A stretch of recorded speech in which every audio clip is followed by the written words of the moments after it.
Welcome back to the channel. Hit the like and subscribe button. So today we're going to be covering the Geekbench score for the iPad Pro 12.9 inch with the mini LED. This is running the M1 chipset. Now we ran in a 2.2 score and we got some great scores, and we just wanted to run Geekbench on it as well just to see what we get.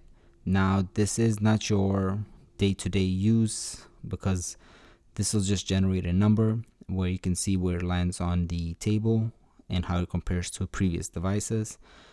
But when it comes to day-to-day use, your experience will be different, and the M1 definitely keeps up with anything that you're trying to do.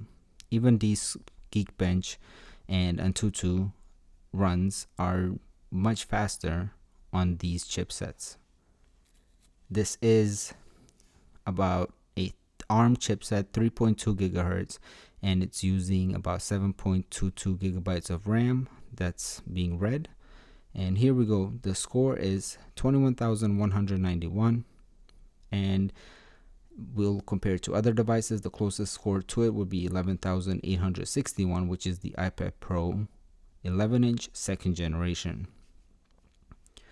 This device is also running iOS 15 just to see how the performance continues, and we'll be testing the betas just to see if there's any variation as we kind of move, and if there is, we'll make content on it just to share with everybody that if there's a fluctuation in the score.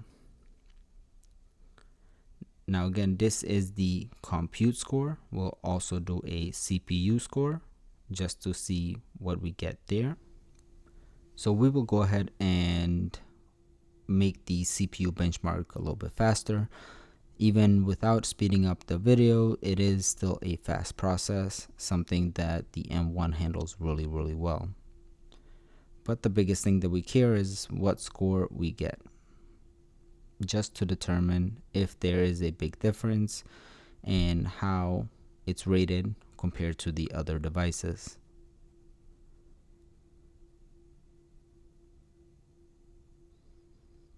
And looks like it's about to finish up. And the score that we got for single core score is 1,711. For multi-core score is 7,191. And when it compares to the iPhone 12 Pro Max, which got a 1,591 for a single core. So overall, for single core, there is a performance boost compared to previous devices.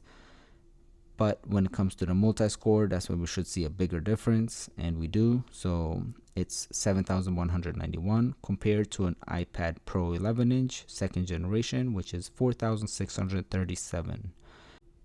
Now again, when it comes to day-to-day use, the M1 is able to handle everything great, and you won't have any issues. Now, the other thing is that iPadOS at this point is still very limited, and it's not taking full advantage of the M1 chipset. It'll be great to see Apple enhance the operating system and maybe bridge the gap between the iPhone and the macOS with something in the iPadOS with more capabilities. So at this point, it is future-proof, and maybe we'll see more enhancements, but this is a great device with great performance. Thank you for watching. Stay tuned for more. Hit the like and subscribe button.